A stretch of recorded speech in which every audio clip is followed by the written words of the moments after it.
நீங்கள் இணைந்திருப்பது அகில மீடியாவின் இன்றைய நாளுக்கான உலக செய்திகளுடன். விரிவான செய்திகளை பார்ப்பதற்கு முன்பாக தலைப்புச் செய்திகளை பார்க்கலாம். அமெரிக்க ஈரான் இடையே வீட்டு பேச்சுவார்த்தை, பாகிஸ்தானில் உள்ள ஈரான் அதிகாரி தகவல். மாபெரும் அரசியல் மாற்றம், ஹங்கேரியில் விக்டர் ஓர்பன் படுதோல்வி. ஈரானிய கப்பல்களை தாக்கி அழிக்க ட்ரம்ப் உத்தரவு. லண்டனில் இடம்பெற்ற விபத்து சம்பவம், விசாரணைக்கு உட்படுத்தப்பட்டுள்ள 11 போலீஸ் அதிகாரிகள். அமெரிக்காவின் நெவாடோ மாகாணத்தில் 5.7 ரிக்டர் அளவில் சக்தி வாய்ந்த நிலநடுக்கம். ஹார்முஸ் ஜலசந்தியை முற்றுகை, எங்கள் கப்பல்களை தொட்டால் அமெரிக்காவுக்கு சீனா நேரடி எச்சரிக்கை. இயேசுவாக தன்னை சித்தரித்த படத்தை நீக்கிய ட்ரம்ப். பசிக்கொடுமையின் உச்சம், இல்லை தலைகளை தின்று உயிர் வாழும் மக்கள், சூடானில் அவலம். ஹார்முஸ் நீரிணையை திறக்க ஆசியன் அமைப்பு வலியுறுத்தல். எண்ணெய் விநியோகத்தில் வரலாறு காணாத சரிவு, சர்வதேச எரிசக்தி முகமையின் எச்சரிக்கை. இனி தொடர்பான விரிவான செய்திகள். அமெரிக்கா மற்றும் ஈரான் இடையே இந்த வாரத்தில் அல்லது அடுத்த வார தொடக்கத்தில் அடுத்த சுற்று பேச்சுவார்த்தை மீண்டும் நடைபெறக்கூடும் என்று பாகிஸ்தானில் உள்ள ஈரான் தூதரக அதிகாரி கூறியுள்ளார். இருதரப்புக்கும் இடையே நடந்த முதற்கட்ட அமைதி பேச்சுவார்த்தை தோல்வியடைந்த சூழலில் இந்த தகவல் வெளியாகியுள்ளது. இதேபோன்று பல சுற்று பேச்சுவார்த்தை நடைபெற்றாலும் அமைதியை கொண்டு வருவதற்கான நடைமுறைக்கான அமைதி பேச்சுவார்த்தையை முன்னின்று நடத்த நாங்கள் தயாராக இருக்கிறோம் என்றும் பாகிஸ்தானைச் சேர்ந்த அதிகாரி ஒருவர் கூறியுள்ளார். ஈரானிய கப்பல்களை ஹோர்முஸ் ஜலசந்தி பகுதியில் நுழைய விடாமல் இரு பகுதிகளிலும் தடுப்பு வேலிகளை அமைத்து அமெரிக்கா கடுமையான நடவடிக்கைகளை எடுத்து வரும் சூழலில் இந்த தகவல் வெளிவந்துள்ளது. இதனால் இருதரப்பிலும் சமரசம் ஏற்படுவதற்கான வாய்ப்பு உருவாகியுள்ளது. ஹங்கேரியில் ஏப்ரல் 12 அன்று நடைபெற்ற தேர்தலில் பிரதமர் விக்டர் ஆர்பன் தலைமையிலான பிடெஸ் கட்சி தோல்வியை தழுவியது. பீட்டர் மக்யார் தலைமையிலான டிசா கட்சி அமோக வெற்றி பெற்று ஆட்சியை பிடித்துள்ளது. இந்த தேர்தலில் சுமார் 80% வாக்குகள் பதிவாகி புதிய சாதனை படைக்கப்பட்டுள்ளது. இதில் பீட்டர் மக்யாரின் டிசா கட்சி 199 இடங்களில் 138 இடங்களை வென்று 3/2 பங்கு பெரும்பான்மையை பெற்றுள்ளது. டிசா கட்சி சுமார் 53.6% வாக்குகளை பெற்றது. ஆளும் விக்டர் ஆர்பன் பிடெஸ் கட்சி 37.8% வாக்குகளுடன் 55வது இடங்களை மட்டுமே பிடித்தது. இந்த வெற்றியின் மூலம் ஹங்கேரியின் நீண்டகால பிரதமர் விக்டர் ஆர்பனின் 16 வருட கால ஆட்சி இந்த 2026 நாடாளுமன்ற தேர்தலில் முடிவுக்கு வந்துள்ளது. அமெரிக்க ஜனாதிபதி ட்ரம்புக்கும் மற்றும் ரஷ்ய அதிபர் புடினுக்கும் விக்டர் ஆர்பன் ஒரு நல்ல நண்பர். தேர்தலுக்கு சில நாளுக்கு முன் வான்ஸை ஹங்கேரிக்கு அனுப்பி அதிபர் ட்ரம்ப் பிரதமர் ஆர்பனுக்கு ஆதரவு தெரிவித்தார். 2010 முதல் தொடர்ந்து 4 முறை வெற்றி பெற்று 16 ஆண்டுகள் பிரதமராக இருந்த விக்டர் ஆர்பன் தனது தோல்வியை ஒப்புக்கொண்டு எதிர்க்கட்சியாக செயல்பட தயாராக இருப்பதாக தெரிவித்துள்ளார். இந்த வெற்றி ஹங்கேரியை மீண்டும் ஐரோப்பிய ஒன்றியத்துடன் நெருக்கமாக்கும் என்றும் ஜனநாயகம் வலுப்படுத்தப்படும் என்றும் அரசியல் நோக்கர்கள் கருதுகின்றனர். இந்திய பிரதமர் நரேந்திர மோடி, ஐரோப்பிய ஆணைய தலைவர் உர்சுலா உள்ளிட்டோர் பீட்டர் மக்யாருக்கு தங்கள் வாழ்த்துக்களை தெரிவித்துள்ளனர். ஹார்முஸ் நீரிணையை நெருங்கும் ஈரானிய கப்பல்களை தாக்கி அழிக்க அமெரிக்க ஜனாதிபதி டொனால்ட் ட்ரம்ப் உத்தரவிட்டுள்ளதாக சர்வதேச ஊடகங்கள் செய்தி வெளியிட்டுள்ளன. அமெரிக்கா மற்றும் ஈரானுக்கு இடையிலான பதற்றம் மீண்டும் அதிகரிக்கும் நிலையில் இந்த எச்சரிக்கை வெளியாகியுள்ளது. அணுசக்தி ஒப்பந்தம் தொடர்பாக அமெரிக்கா மற்றும் இஸ்ரேல் இணைந்து கடந்த பிப்ரவரி 28 தொடங்கிய தாக்குதல் சுமார் 6 வாரங்களாக நீடித்தது. இந்த நிலையில் ஹோர்முஸ் நீரிணையை நெருங்கும் ஈரானிய கப்பல்களை உடனடியாக தாக்கி அழிக்க அமெரிக்க இராணுவம் தயாராக உள்ளதாக ட்ரம்ப் எச்சரித்துள்ளார். ஈரானின் கடற்படை பலம் குறைந்திருந்தாலும் அதிவேக சிறிய கப்பல்கள் இன்னும் உள்ளன. அவற்றை அழிக்க கடலில் போதைப் பொருள் கடத்தல் படகுகளை எதிர்கொள்ள பயன்படுத்திய நடைமுறைகள் பின்பற்றப்படும் என்றும் அவர் தெரிவித்துள்ளார்.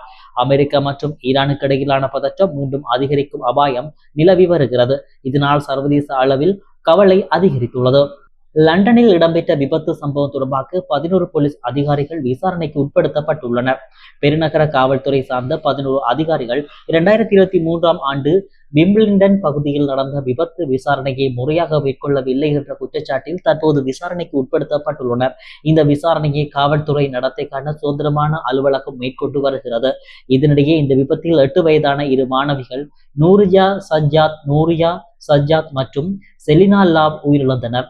2023 ஜூலை மாதம் பள்ளி நிகழ்ச்சியின் போது ஒரு லேண்ட் ரோவர் கார் பள்ளி வளாகத்திற்குள் நுழைந்ததாலேயே இந்த சம்பவம் ஏற்பட்டது. அந்த வாகனத்தை ஓட்டிய கிளேர் பிரீமண்டின் மீது வழக்கு பதிவு செய்யப்படவில்லை. இருப்பினும் உயிரிழந்த குழந்தைகளின் குடும்பத்தினர் இந்த விசாரணையில் பல குறைகள் உள்ளதாக தொடர்ந்து குற்றம் சாட்டி வந்தனர். இதனைத் தொடர்ந்து IOPC விசாரணை தற்போது ஆரம்பிக்கப்பட்டுள்ளது. குடும்பத்தினர் வெளியிட்ட அறிக்கையில், இந்த விசாரணை தொடங்கப்பட்டிருப்பது எங்களுக்கு நம்பிக்கையை அளிக்கிறது. அந்த நாளில் என்ன நடந்தது மற்றும் அதன் பின்னர் போலீசார் எடுத்த நடவடிக்கைகள் குறித்து முழு உண்மை வெளிவர வேண்டும் என்றும் தெரிவித்துள்ளனர். இந்த சம்பவம் தொடர்பான மேலதிக விசாரணைகளை தற்போது நடைபெற்று வருகின்றமை குறிப்பிடத்தக்கது.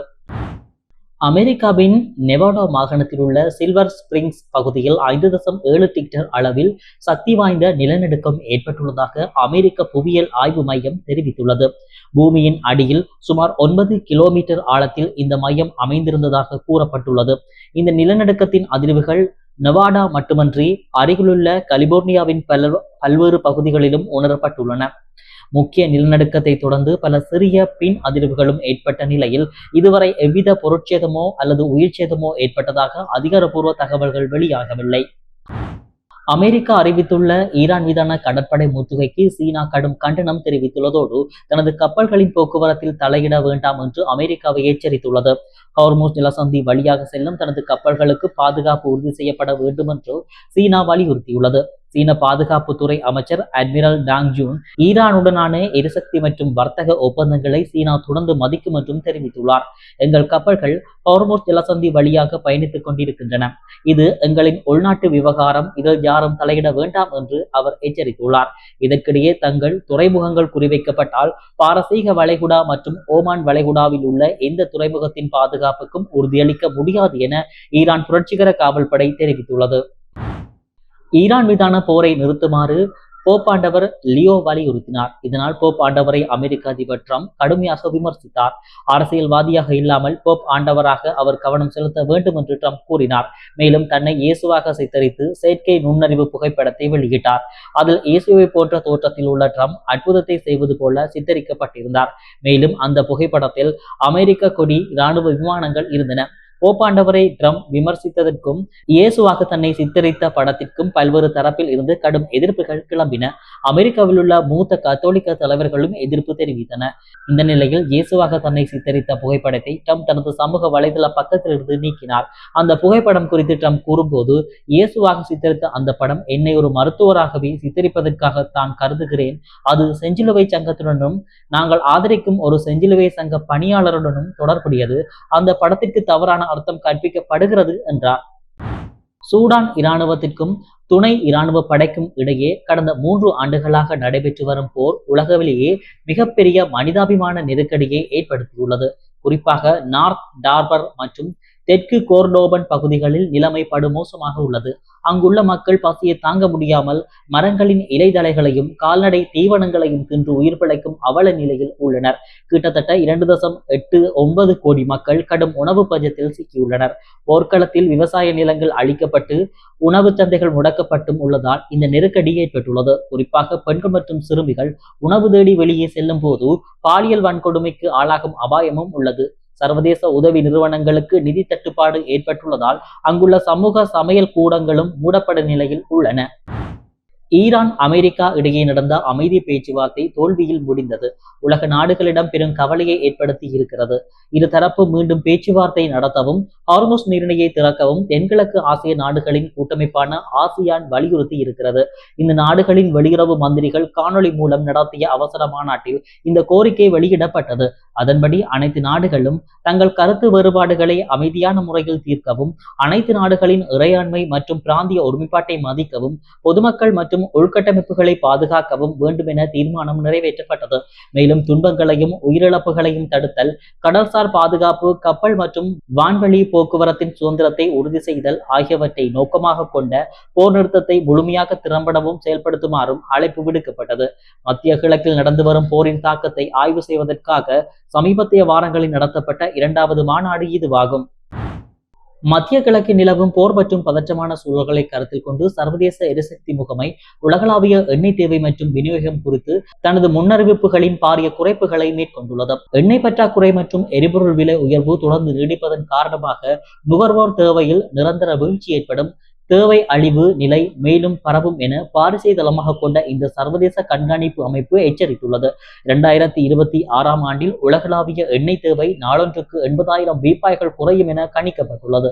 இது கடந்த மாதம் கணிக்கப்பட்ட 6,40,000 பீப்பாய்கள் அதிகரிப்பு என்ற கணிப்புக்கு முற்றிலும் மாறான பாரிய வீழ்ச்சியாகும். கடந்த மாதம் இது 1.1 மில்லியன் பீப்பாய்கள் அதிகரிக்கும் என கணிக்கப்பட்டிருந்தது. இது COVID-19 காலப்பகுதிக்கு பிந்திய மிகப்பெரிய விநியோக குறைப்பு என சுட்டிக்காட்டப்பட்டுள்ளது. கடந்த மார்ச் மாதத்தில் எண்ணெய் விலையானது அதன் வரலாற்றிலேயே மிகப்பெரிய மாதாந்த உயர்வை சந்தித்தது. இதனை வரலாற்றிலேயே மிக கடுமையான எண்ணெய் விநியோக அதிர்ச்சி என IEA வர்ணித்துள்ளது. மத்திய கிழக்கு பிராந்தியத்தில் ஏற்பட்டுள்ள போக்குவரத்து தடைகள் மற்றும் போர்ச்சூழலே இந்த திடீர் மாற்றங்களுக்கு பிரதான காரணமாக கூறப்படுகிறது. இத்துடன் அகில மீடியாவின் இன்றைய நாளுக்கான உலக செய்திகள் நிறைவடைகின்றன. இதுபோன்ற செய்திகளை உடனுக்குடன் பெற்றுக்கொள்ள தொடர்ந்தும் அகிலம் மீடியாவுடன் இணைந்திருங்கள். நன்றி, வணக்கம். அகிலம், மாற்றத்திற்கான மக்கள் குரல். இந்த வீடியோ பிடிச்சிருந்தா லைக் பண்ணுங்க, கமெண்ட் பண்ணுங்க, ஷேர் பண்ணுங்க. மறக்காம கீழே இருக்க பெல் ஐகானை கிளிக் பண்ணுங்க.